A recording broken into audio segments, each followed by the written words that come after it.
Welcome back to another episode of Anxiety Chats. Today we are joined by Ellie, an online advocate for physical and mental health awareness online, and someone whose content has actually really helped me personally. We were just talking about that before we started recording that I was looking through Instagram as one does and saw Ellie's content, and while we struggle with very different things, I have agoraphobia and chronic fatigue.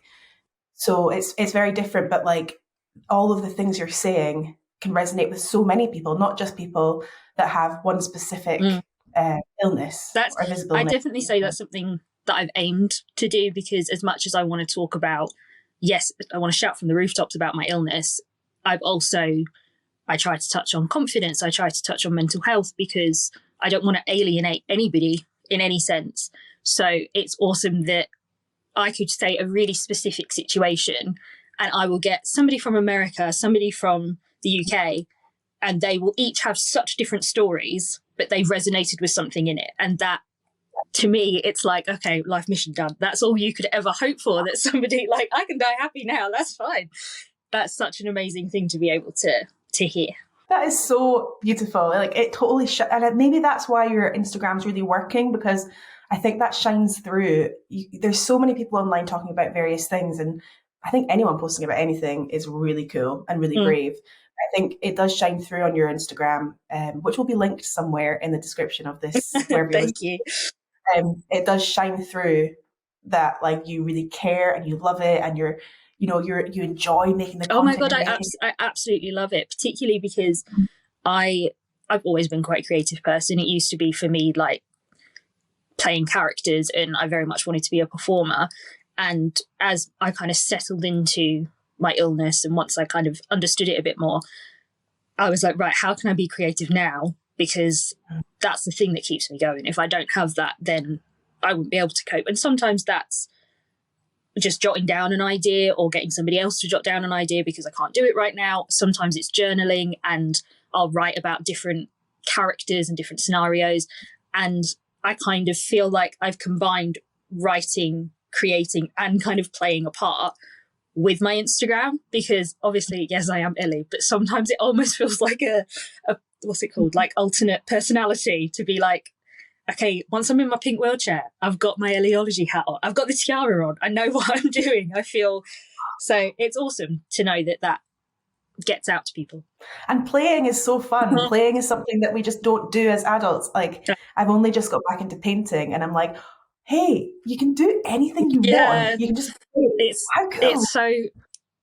It's so interesting to me that a lot of people, one of the first things I was told about my Instagram was similar, in the sense of either playing or getting dressed up. Like somewhere along the way, we almost like wait for permission.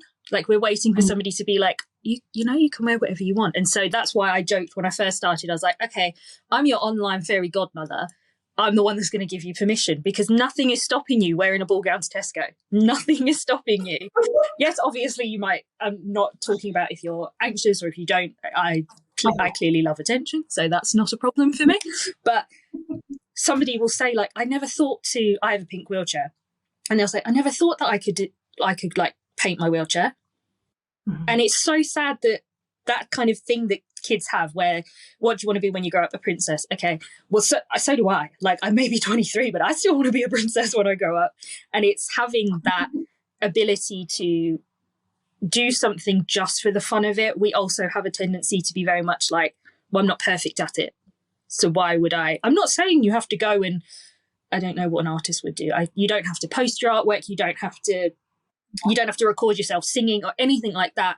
But doing those things for yourself, to me, that's the stuff that it keeps you going and makes it all worth it. That was one of my first questions to you, is how you find, I don't know, the confidence to just be in you, because I'm somebody that's size 16, and I kind of, I don't know, like it's, I guess, an average size. I don't know. Yeah, I think 16 is the UK average.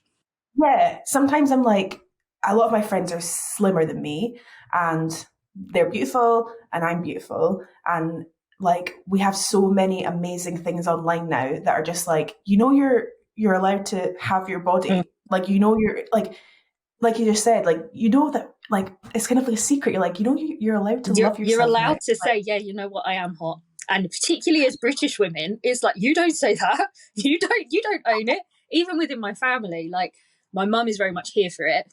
My dad, not I'm not talking about like the bikini and underwear shots. I wouldn't expect him to like those. But if I've come out before in a dress, and my mum will be like, "Oh, you look so pretty," and I'll be like, "Thank you, I know, I love it." And my dad will sit there and be like, "God, could you be more arrogant?" And I just I stared at him and I said, "Why is that arrogant? Why is it arrogant? I'm not saying I'm the prettiest person to ever exist. I'm not saying I'm perfection and everybody should be like me. I'm saying I love this dress and I love how I feel in it." And he was like, "Well, maybe wait for somebody else to say it." And I said, "That's where I have an issue." Mm-hmm. Because one of the things that we'll probably get onto later, but my biggest trigger for anxiety was after a breakup. And part of what triggered it is I realized I was so reliant on this individual to his approval meant everything. And that not in a, it wasn't anything he did, it was all completely me.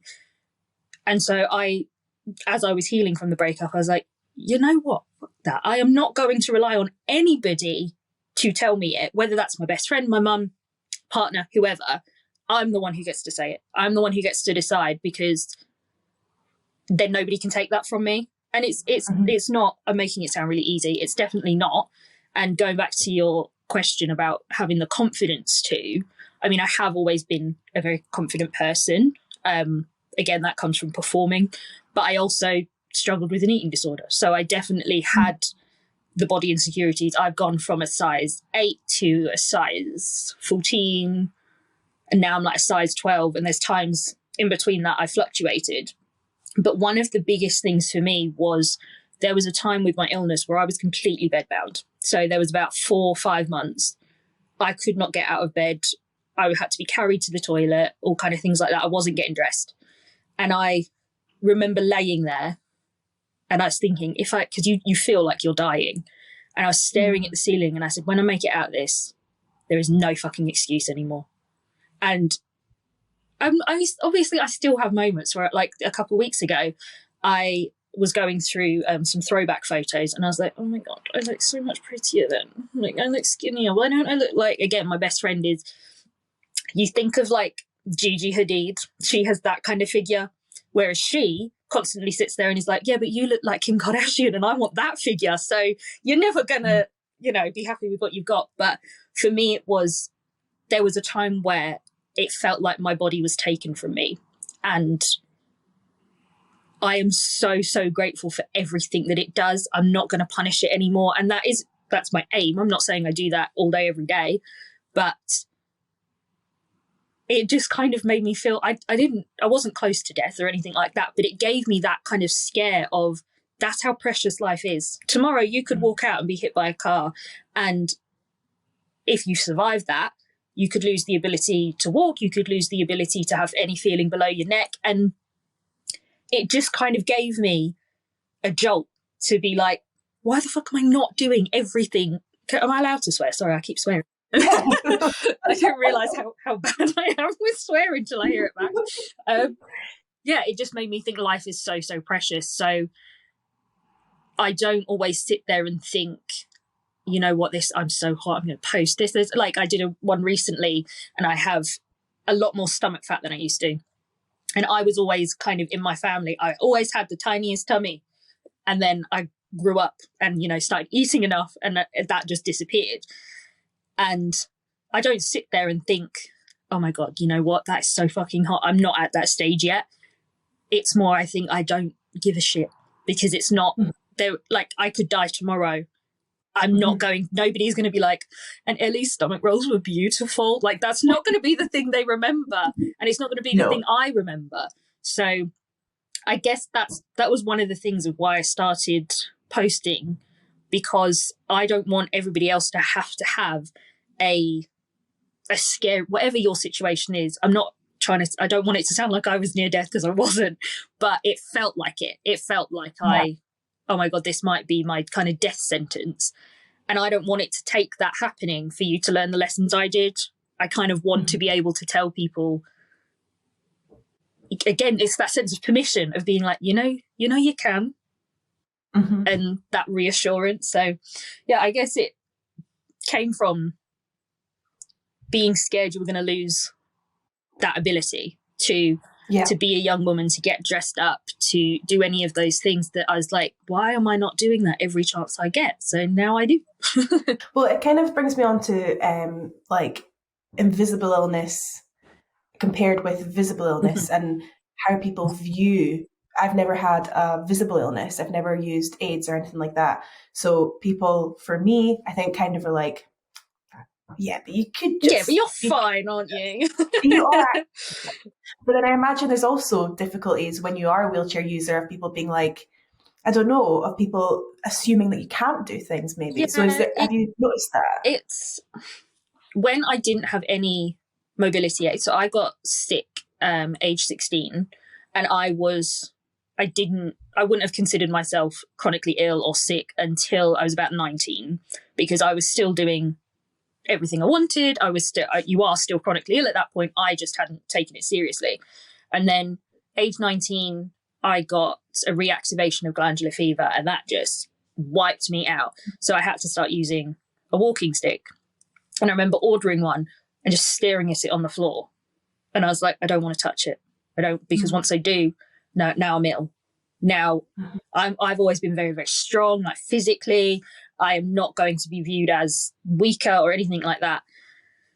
And then I realized how much it helped. And I was like, kind of got to admit it. And you definitely, I got treated very differently to when you have a mobility aid. People are a lot more considerate, I will say that. Because, you know, if you and I say we're on a train and I've got a walking stick and you don't, I'm the one that people are going to be like, do you need to sit down? So it helped in that sense, because particularly as young women, nobody thinks you could possibly be mentally ill, physically ill, any kind of ill. You're fine. Okay. You're in your 20s. You just need to, you know, eat a burger or something like that, is what I used to get told. And then when I started using a wheelchair, the first time I went out in it, I went out with my ex-boyfriend, and I wanted to go at night because I didn't want anybody to, it's so weird to think now, but I didn't want anybody I know to see me. And we went to a 24-hour Tesco, and he was like, let's just go round and like get a feel for it. And I hated it because people literally like jump out the way because they're so scared, like they're gonna knock you, or they're gonna say the wrong thing. Like, I'm not glass, I'm not going to I know that they came from a good place, but it was such a visceral reaction. And I actually noticed the part of the reason I painted my wheelchair pink is because it really irritated me, the looks that you get when I was in a wheelchair. Just, you see people, and it's human nature, we are very curious people, but I see them like, what's wrong with her? Wait, she just moved her leg. Why is she in the wheelchair? And I'm a very open book, but I don't do like passive aggressive. I'd rather you come up and say, what's wrong with your legs? And I answer it than have somebody staring at me. And then when I painted my chair pink, mainly because my wheelchair was black and I don't have any black in my wardrobe. So I was like, you know what, I'm going to make it a bit more me. And the difference was people would stare, but they were smiling. And that automatically made that they were like, sorry, I just got to say, I love your wheelchair.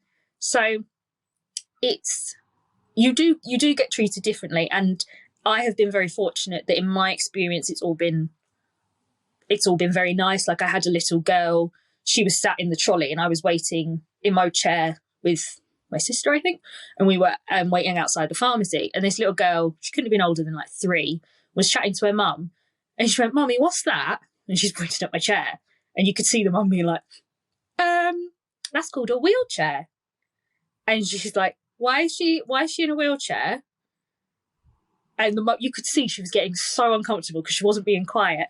And I kind of leant over and I said, you know, you have a pushchair. And she was like, how do you know I have a pushchair? I was like, lucky guess.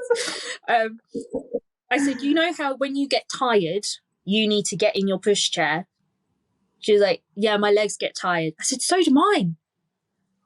And automatically the mum was like, oh my God, thank you so much for being so kind. I said, but that's genuinely how I kind of explain it in my head. I don't need it 24/7. I don't need it every day.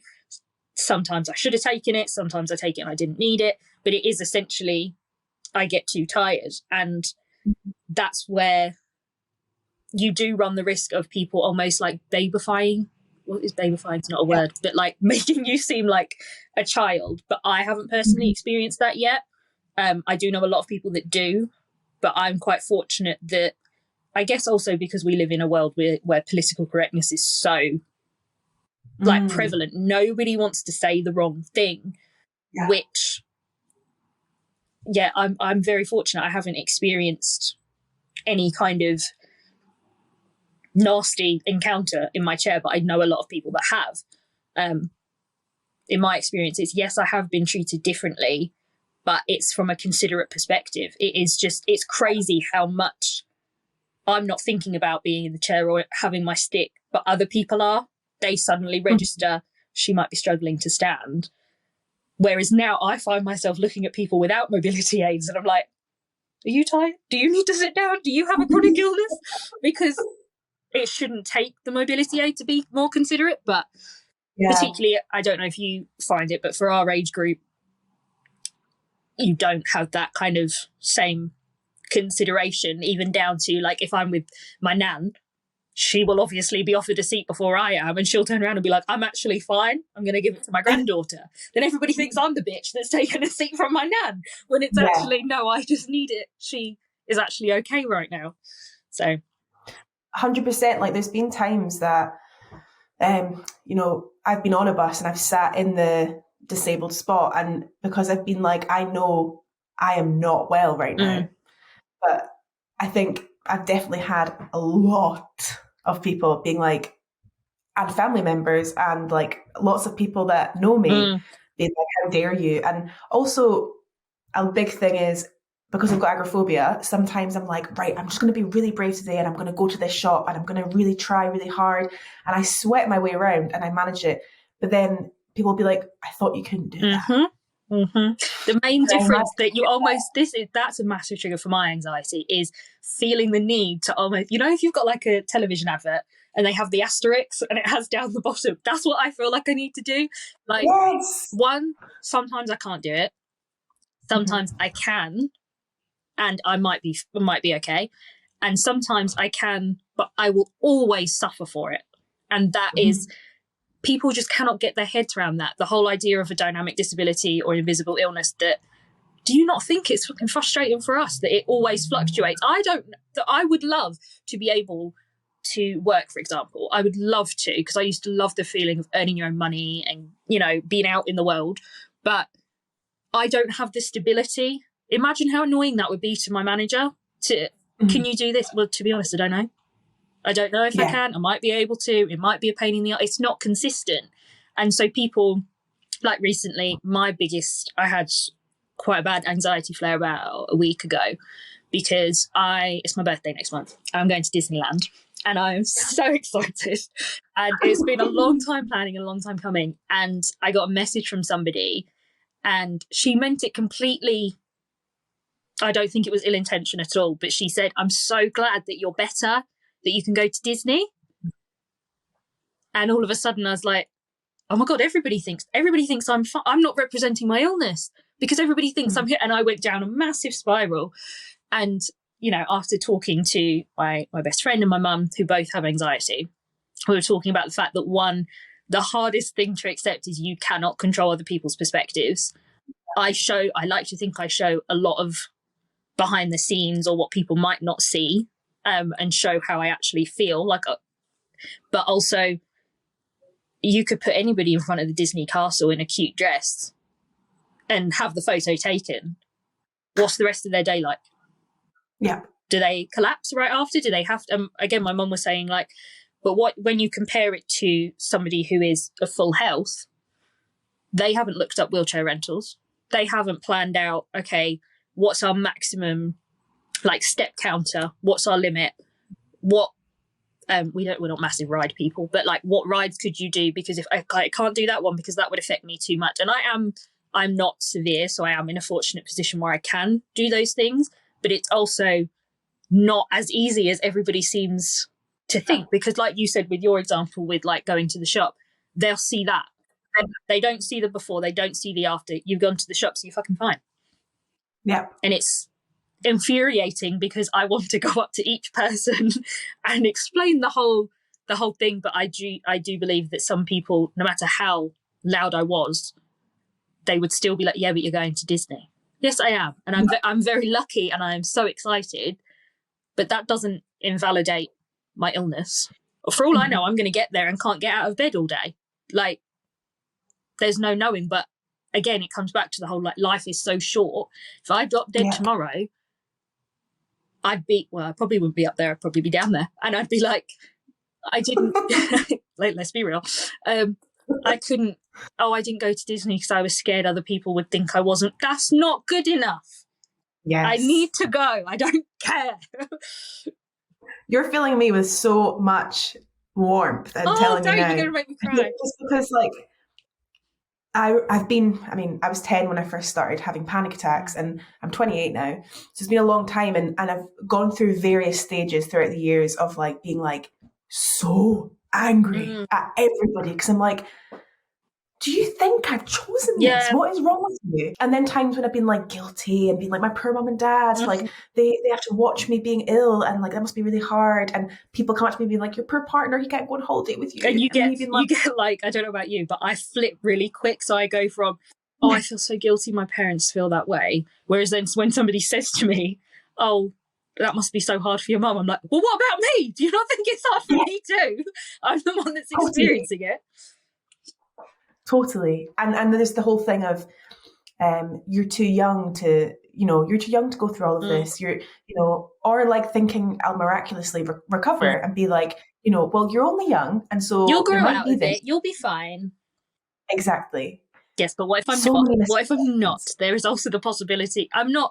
I don't ever like to say never, but Yeah. realistically, I've had the main of my conditions for 8 years. If I think they say with ME, I think it's 3 or 4 years. After 3 or 4 years, if you've not experienced recovery, your chances are you're not going to. You'll hopefully fluctuate, and you might have better days. And I hope I do, because right now, for example, I couldn't live alone. I live at home. I'd like to think one day I'll have my own home, but it's not a matter of, okay, by the time I hit 30, I'm going to be cured. That's just not how, like, you can't live like that, because you're always going to be waiting. Oh, I'll do that when I'm better. I'll do that when I'm better. What if you get to 80 and you didn't get better? Yes, exactly. That's actually the thing that really resonated with me on your Instagram the most. Was I talk so often to my friends about, like, I could choose, or I know it's not as easy as that, because I'm lucky that I don't struggle with depression and things like that. It's more anxiety for me. But I personally think, like, I could be like, I can't do this, and I'm just not, I'm going to emotionally check out. Or I could be like, I can still paint, I can still chat to people online, I can still, and like I said, it's very much not as simple as that. A lot of the time. Because that's something I've dealt with people's comments, is that somebody said I like glamorize chronic illness, and I was like, okay, just because I'm glamorous doesn't make me glamorizing ME. It is not glamorous. I would not wish it on anybody. It's hell having any kind of mental or chronic illness. But I've just always been a very, like, I've had gratitude journals for years. I've always had, at the end of the day, I write down my 3 things that make me grateful. And sometimes it is a real, real fucking struggle to name one thing. I'll be like, somebody brought me water when I was thirsty. And then I'll get all upset that I'm like, that's all I'm grateful for today. And then sometimes I'm like, I got to connect with somebody. I have a deeper understanding of the world because of what I've been through. We were actually discussing this, me and my friend Sophie. She said after meeting me, she became a lot more grateful. She's not chronically ill. She said she became a lot more grateful. And she said, when I'm with you, she said, that's when I feel the most alive, because you are so grateful. I literally go out and I'm like, oh my God, can you feel the sun? You can feel it on your skin, because it's stuff that you did take for granted. Anybody's going to take for granted because you haven't had it taken. Yeah. But to be able to make show somebody who isn't chronically ill that kind of gratitude. She says she sits there and she's not, I said, it doesn't have to be all day, every day, but maybe once a day. And her example, she was she's going through like a transition with work and she was stressing about it all. And I said, how fucking lucky are you? And she was like, I don't feel lucky right now. And I said, you're living with your boyfriend. You get to have your own place that you're decorating how you want. Mm-hmm. The reason that you're between jobs is because you're looking for the perfect job. And she was like, oh, I never thought of it that way. And I said, but I don't blame you, because you're not going to when you're in that. I am on the outside looking in. I'm not saying you've got to be grateful 24/7. The same with a chronic illness. I do not wake up every day like a bloody Disney character, like, oh, my life is so fantastic, let me put on a pretty dress. It's not always like that. And again, I try to really stress it, but people will, see what they want.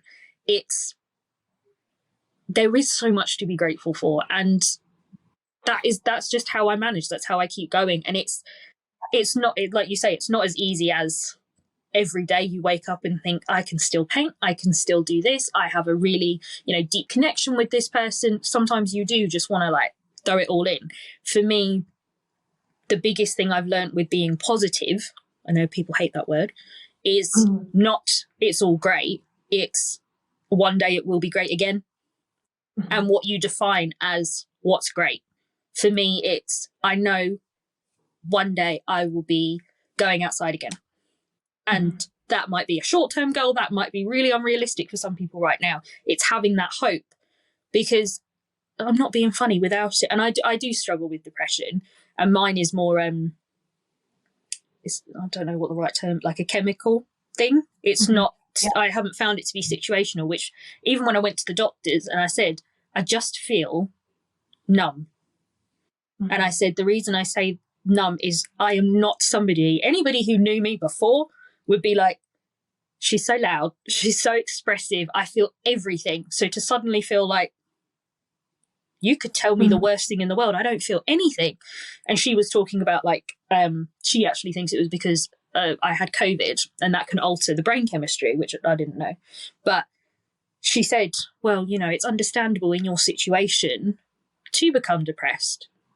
And I said, yes, but I don't feel like it is my situation. Because again, I wasn't sat there thinking, oh, my life is so shit, or I hate all of this. I was just thinking, even like, as silly as it sounds, TV shows that always make me cry, I was just staring at it like, I really don't care.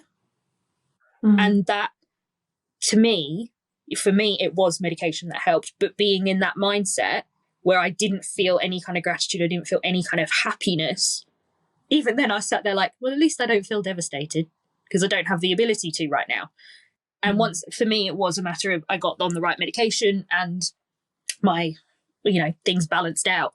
But if I continued in that mindset, I can see why people can't go on much longer, because you do just, I think I would rather feel devastated, because I would, at least I know what's going on.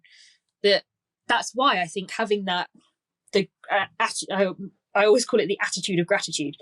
I don't think I made that up. I think somebody else did, but so don't come for me, copyright. But that's what keeps me going. That is it always comes back to that.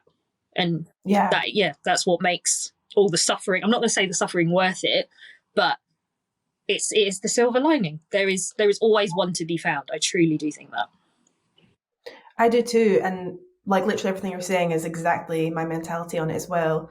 And it's so hard when you're having a day where you're experiencing a lot of pain, a lot of fatigue, all that kind of stuff. It's like, for some reason, I always think when I'm having a really bad day, I'm always going to be like this. And then when I'm having a really good day, I'm like, oh my God, I think I'm cured. I am the exact same. A couple of days ago, I was like, oh my God, I'm healed.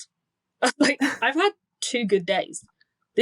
And again, it's amazing how quickly humans adjust to whatever situation they're in. Because again, like, my worst time of anxiety was after this breakup, and it was to the point where I wasn't eating, I wasn't sleeping, and I crawled in bed with my mum, and I was violently shaking, and I was 21, so like not tiny.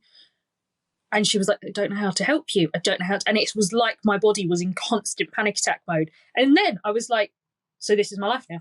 This is just how it's going to be. Because it's just our brains are very much all or nothing, which is probably why people can't understand chronic illness because it's one or the other. You don't get to live in the grey area, even though everybody lives in the grey area. Yeah. No, it's either black or white. You are either fine or you're not fine. You don't get to be in between. So I'm very much the same, that I have a couple good days I'm fine, and then yesterday I had a really bad day and I was like, oh my God, I can't ever do anything ever again. Yeah. Like it's so frustrating. But I don't know about you, but one of the things that helped me with anxiety, even before being chronically ill, was being a planner and being very much like to the minute and having everything set out. And chronic illness takes that right out of your life. You don't get to plan a thing. Probably. Like, I remember starting uni and having like, okay, so I'm going to be engaged at this point, and I'm going to have kids at this point, and then I'll be a princess. Like, it was so simple in my eyes. And now I'm like, well, yeah, I want, a husband and kids. When the hell that can happen, I don't know, because we don't have the ability to. But it's fascinating how your brain sees it as all or nothing. And this is why, honestly, it is, because I'm 28, I live with my partner, and we are talking about children, but I'm at that stage where I'm like, but I have all of this stuff that makes it hard. And that, I had somebody say to me recently, you won't like this, Ellie, I'll tell you that. God. I was like, oh, me and my partner are thinking about trying for a baby. And they said, I thought you had agoraphobia. I was like, oh, I do. And they were like, well, how do you expect to have a baby? I don't have baby phobia. Like, how does that stop you having kids? Oh, I was like, oh, there's plenty of women with various disabilities who have children and are amazing mothers. And also, I read the other day this article on The Guardian that was 3 mothers that all had disabilities that had children. And it was like, that's why advocacy is so important. Because I read that article and I was like, oh my God, maybe I can. All of these women are beautiful, amazing mothers, and their children are happy. And they have lots of different types of disabilities. And maybe that's why advocacy is so important. People might think like there's so much of it out there, or, blah, blah, blah. You have no idea how much it makes a difference. And all the different intersections of that. Like, in some ways we think we've come so far with representing different ethnicities. And then when you actually look, we really haven't. Or there's a lot of the chronic illness advocates I see are white. And I'm lucky that I am represented, but I also know that I am representing some people, and that is a mind-blowing thing to be able to do. But again, it comes back to a sense of permission, isn't it? It's somebody saying you can do that. I mean, my mum has a lot of chronic illnesses, and she has anxiety and depression, and she struggled with eating disorders, and she is my favourite person on this planet. She's an incredible mum. And her mum actually has agoraphobia. I always say arachnophobia. No, that's what I have. But yeah, and that didn't affect her childhood in the slightest. My mum literally, if she could spend her life going on holiday, my mum would. So it's clearly not something that has to be, none of the kids suffer with agoraphobia.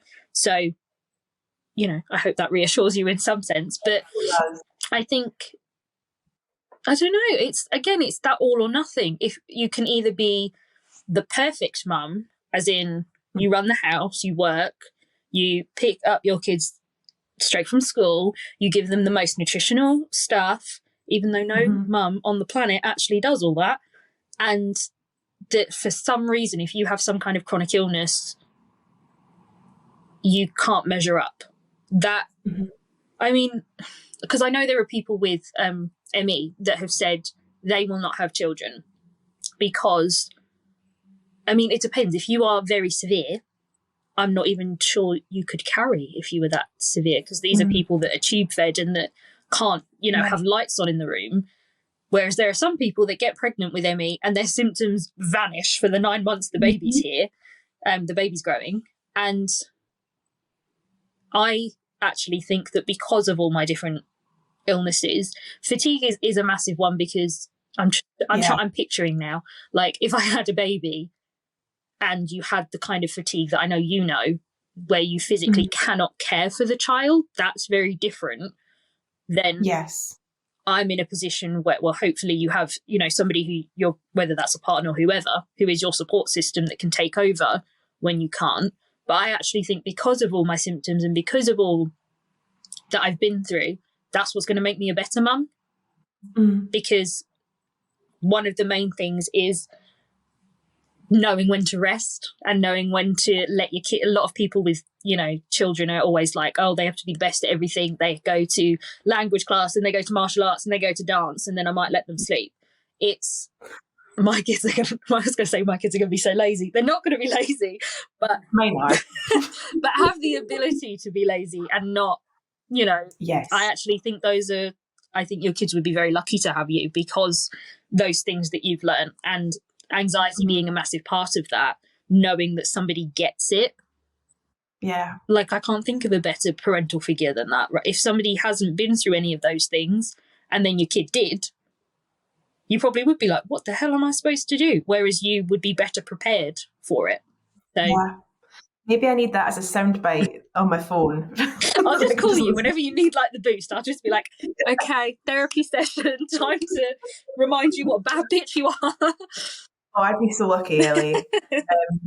And we're all lucky that we get to have your content around. Like, it's just so great. And that brings me to my last question, which was, do you have a story you could share about a time you experienced anxiety? I kind of there's two massive points in my life where anxiety was a massive feature. One was I was 13, 14, and I just started a new school and they hated me there, and I was being bullied.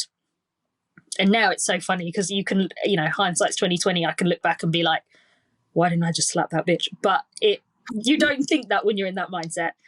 And I would wake up every morning, and the only way I can describe it is as if somebody physically has a pillow and has just shoved you back down and had it. And it was like, I couldn't work out a trigger at the time. I didn't even think it was anything to do with the bullying, because up until that point, I'd only had anxiety in a very specific situation, like, oh, this felt a bit too crowded, or I started to feel unwell. Whereas I'd just woken up, what could possibly trigger me? So that kind of helped me understand a bit more. And once that bullying came to a head, one of them threatened my life, and the teachers phoned my mum and said, we can't guarantee your child's safety. Oh my God. But and I know that's horrific, because I'm imagining if my child, like, oh, I'd be beating some people. But it, for me, was like, oh, so this is a big deal, because now everybody around me knows this is a big thing too. So in a weird way, I guess the fact that it came to a head helped. And I know that once I ended up moving schools anyway, and my anxiety was very much under control. And then, yeah, probably I always go back to the breakup as being such a clear example. So this was right at the start of COVID, and I'd been with my partner just over a year and a half, but I was convinced, and this doesn't happen to me often, like, he was the one. No question about it. We were going to be together forever. He'd already spoken to my parents about proposing. It was all very on track. And so we were together during the start of lockdown. And then we were at university housing. And so we had to move out from the contract, and we both went back to our parents. And it was about a week in, and he just wasn't like answering my calls, wasn't messaging. And I was like, we can't be out doing much because we're in, a lockdown. So what's going on? And he FaceTimed me, and he just said, I want to break up. And I burst out laughing because I genuinely assumed, where the fuck does this come from? Like, Yeah. I remember hanging up on him and calling my best friend. And that's when I started having a panic attack. And I was like, what he's just said. And she was like, no, it's got to be a joke. It's got to be, he's trying to play some kind of prank. Maybe this is how he proposed. Even that was more realistic to me than the breakup. And then he proceeded to basically disappear off the face of the earth. He blocked me on everything, and I never got an answer as to why. And that sense of not knowing, I remember being very, very upset and very confused.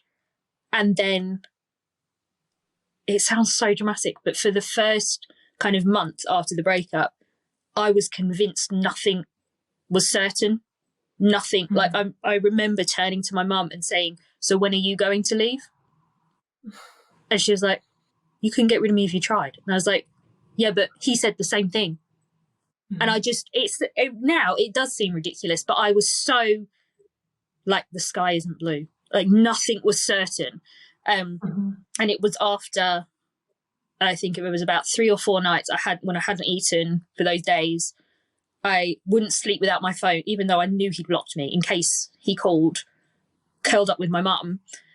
And my dad was like, right, let's drive to his house and let's get some answers. And my mum was like, we're in a lockdown. You can't go fighting people. And my mum was like, why don't you just speak to a doctor? Because we can, we can work on healing from the breakup, but this isn't just the breakup. This has triggered something deeper in you. And the doctor said that a lot of people were experiencing that kind of instability with lockdown.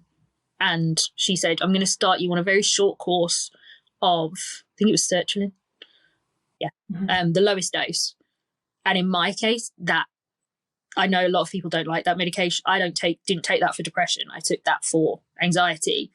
And it didn't take away the doubt and the stuff like that. It took away the violence of the reaction. And I kind of realised, again, through talking to, I'm very fortunate that my mum and my best friend both have anxiety. So nothing I said seemed like, what the fuck are you talking about? They were very much like, no, I get how you got there through that thought pattern. And I think it was my best friend who said, well, actually, if you look at your life, at that point, I'd already had to give up performing. I just had to give up uni. And the one stability I had was, well, at least my partner's taken care of. And now that was gone. And she said, I really don't think, yes, I was heartbroken over a boy, which I hate saying, but that was part of why I didn't want to admit there was a problem. I remember saying to the doctor, I don't want to have this reaction over a boy. That's so embarrassing. And she was like, I know it is. I was like, thanks. But it was the realization of I didn't have anything that I felt was certain. So yes, I was thinking about the relationship specifically, but that thing of instability was coming from, I didn't know what job I was going to do. I didn't know what my health was going to look like. Was it going to be fine tomorrow? It was so much instability. And I remember, again, I'm laughing now because I am healed from that situation, not from the anxiety, from that situation. And I was laying there sobbing and going, why is this happening? What is this trying to show me? What's it trying to teach me? I don't see a thing. And I had a dream that I like to think it was whoever's watching over me, that I was in an earthquake. Sounds really weird. And I was in like I don't know what to call it. There was like a concrete structure above me and it was all crumbling down. And I looked down and I thought, but what's underneath me is solid. And I woke up and I journaled it. And I genuinely see that as being that's kind of when my new version of my life started, that everything I thought was certain. I was going to be a West End star. I was going to be married and have 2 kids by now. Everything was set up. There was no question about it. So when it all came crumbling down, of course, I was a mess. But it meant, right, I'm on solid ground now because everything that I'm going to build up from here is mine. It's not reliant on, again, I'm not going to try and blame him in the situation of I look to his approval a lot. I think that's just something I do when I love somebody. But I remember even like opening my wardrobe and being like, I don't know what to wear because and that's so, in this conversation, that sounds so nothing like me. But at that time, I didn't have the ability to picture a way forward or to kind of picture something for myself. And that over time became, I guess the foundation of what my empire now resides on is that self-belief that not necessarily, I'm going to be famous, I'm going to be this, I'm going to be that. It's, I'm going to be fine, whatever it is, because I've proven whatever gets knocked down, I will build it again. You will not find something I cannot start over about. And although I said to one of my friends, like, oh, I guess I have something to thank my ex for. And she said, don't you dare thank him. That was you. And I was like, oh yeah, no, that wasn't him, that was me. I was like, yeah. But that's where I kind of feel like I really began, from that horrific. I wouldn't want anybody to be in that headspace, because looking at your own mother and asking her, when do you want to leave me? Can you just tell me before you go? Like, I can't imagine what that must have been like for her. To now, I have such high expectations, and such, whenever I get into a next relationship, I'm a completely different person. There you go. Anxiety basically transformed my life in that case. Yeah, that's honestly the loveliest story ever. And it's, you know what? Like, let's be honest, like 98% of people will go through a breakup at Oh, some point. And 100%. Even yeah, especially if you think you're never going to, you will. 100%. And it's kind of a heartbreak like no other. I remember my Yeah. first breakup too. It's like you don't imagine yourself being like that. But that is the perfect way to frame that, is, you know, no, that dream. Oh my I God, know. how amazing I the do. I've situation got is. like there's my mum's side of the family is very spiritual, and she lost an aunt, a great aunt, a couple months before this, and I'm convinced that was her. Mm, And I'm sure it's not. I'm sure it's something to do with the brain and all that. But in my mind, that was her way of saying not. Because I remember like praying, "Give me a sign we're going to get back together. Give me some. This isn't real. This isn't real." And I didn't get any of that. I got the proof that you're on the ground, but it's solid. yeah, And that just, whenever I'm in a stage of anxiety or any kind of panic attack, in any case, I have that image, like looking down at my feet, and it's not like sand, it's not it's solid, and I don't need to oh, question that.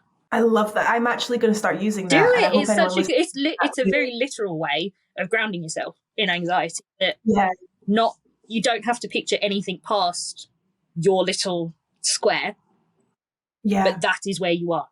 That's where we're going to build Mhm. up from. It's been really helpful for me. Oh, Ellie, you've been the biggest pleasure in the Oh, world. thank I'm so, you. so glad you came on. It's been so lovely to talk to you. You've inspired me so, so Oh, don't. much. That's gonna be my gratitude, Jen. Like, it's such a gift to be able to talk about these things. And again, as much as my life hasn't gone to plan whatsoever, I am so happy with where I'm at now and making the best Yeah. of what I'm doing. And I'm using kind of my little skills of performing, or I've always been a writer. I've always had the ability to express myself quite well, to be able to Mm, look at another human being and for them to be like, that's exactly how I feel. That gives me yeah. chills. It's just, there's no feeling like it. And if I had to go through all of that in order to get to this, then that was absolutely worth it. I'll do it. I'll do it so you guys don't have to. It's fine.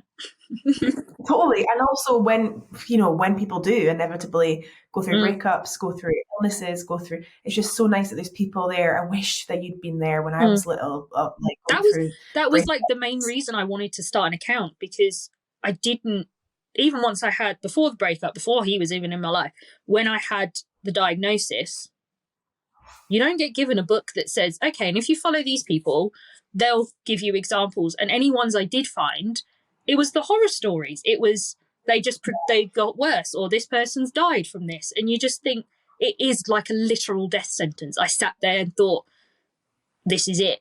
And yeah, in a way, my life was over. But that's because I had so much more potential and such a whole Mm. other route. I was so focused on going through, I didn't realize I could go around. And that's such a good way. Well done, me. That's such a good way of expressing it. But it was just another route that I believe everything happens for a reason. And I don't like to sit there and think, you know what, you're meant to get ill, because that's a horrible way to look at the world. But I would not be the person I am, and I would not be as content and happy as I am. And I know that seems really Mhm. unrealistic for some people, to think that somebody who's chronically ill or has had so much taken could genuinely be happy, but you can and you will. It's just going to look different, but that doesn't mean it's going to be worse. It can still be beautiful. Thank you so much, Ellie. Her links will be in the description of wherever you're listening to this Thank you so podcast. much for having me. Thank you so much for being here. It's been so, so lovely. If you would also like to come on the podcast, like Ellie has, it's not as scary as No, you it's think. not. Emily's the best. You'll love it. It'll be linked somewhere in the description too. If not, you can send us an anonymous story and we can read that on the podcast, obviously anonymously. Thank you so much, Thank Ellie, and you. thank you for listening, everybody. Goodbye. Bye.